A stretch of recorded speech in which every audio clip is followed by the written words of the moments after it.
Hey everyone, it's Max from Shop Hero Dashboard. I am one of the co-founders and head of product, and I'm going to walk you through creating your Shop Hero account and essentially doing a 101 on what is Shop Hero Dashboard. So first steps is just type in the information that you want to be associated with your account and then click the register button. All right, now that I'm inside of Shop Hero, I'm just going to click the create shop button. I'm going to name my shop Max's Auto Repair. And I'll just type in my phone number here. Text me if you would like a demo, and I'm going to leave my website blank, and I'm going to say, yes, I would like an integration.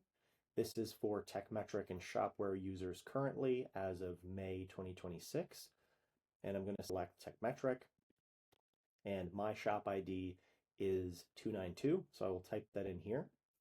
And then I'm going to bypass this, so give me one moment.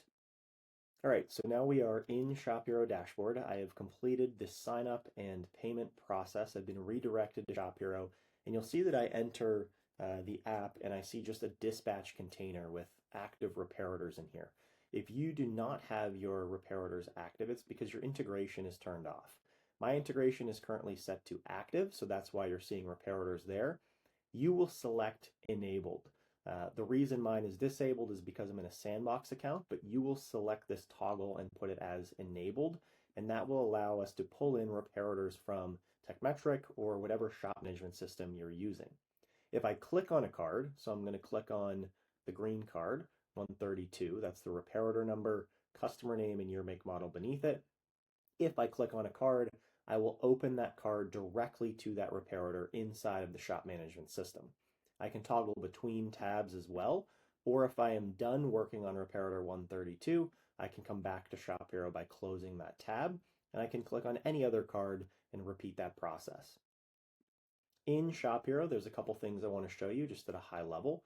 First is we are on the main layout, and the main layout is the only layout available in my shop right now, but this would essentially be a view of my entire shop on one screen.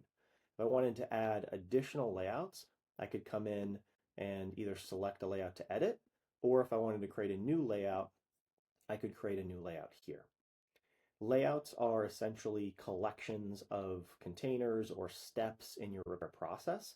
So if I wanted to add a container, let's just say inspection, to my main layout, I could create this container, add inspection, and when I click the save button and come back to Shop Hero, you will see that I now have an inspection container plus my dispatch container.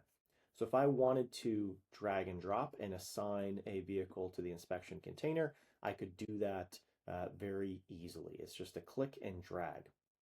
And this is what essentially allows me to build different workflow boards, is adding different containers to my layouts. And the other thing you could do is if I wanted to create a layout for my technicians, so if I only wanted technicians to see their work, for example, or the containers they're responsible for, I would come in and create a layout for them here. So let's just say I'm going to have inspection, and maybe I would just leave it at that for now, just to kind of walk through a quick version of this. This is just a 101, but as these cards move around the board, a couple other things. One, it's tracked in the activity feed. So you'll see all of the activity that has occurred in the shop, and you see a bunch of Techmetric logos because we pulled in all of these repair orders to dispatch from the integration, and then I was the user that moved it from dispatch to inspection, which is why my name is listed there. I can also filter my board. If I wanted to show a certain service advisor, I have a lot of employees in here. It's because I pull all employees from Techmetric first. I can come into my employees page over here and toggle employees as active or inactive in Shop Hero. But if I wanted to, I could filter a board by a certain employee or a technician or card color or even something like promise time. So show me all the work that's past due. And that is the filtering, which I think is pretty useful. So I would recommend checking that out. And then also the other thing you can do is come into your card configuration and you can set which statuses do I want to import from my shop management system. Do I want to set up the default timer units? What information is displayed on my cards in Shop Hero? What colors I want to use? Do I want to add any tags to the board? And I'll show you what a tag is real quick. I'll just change it to green. And if I come back to my board here, I will show you that I can click these three dots, add a tag, select the tag I want to add, click save, and now that tag is added to the card. The timers are here. So that started a 15-minute timer that counts down to 0. I can add notes onto the cards as well. And like you saw, I can change the card color.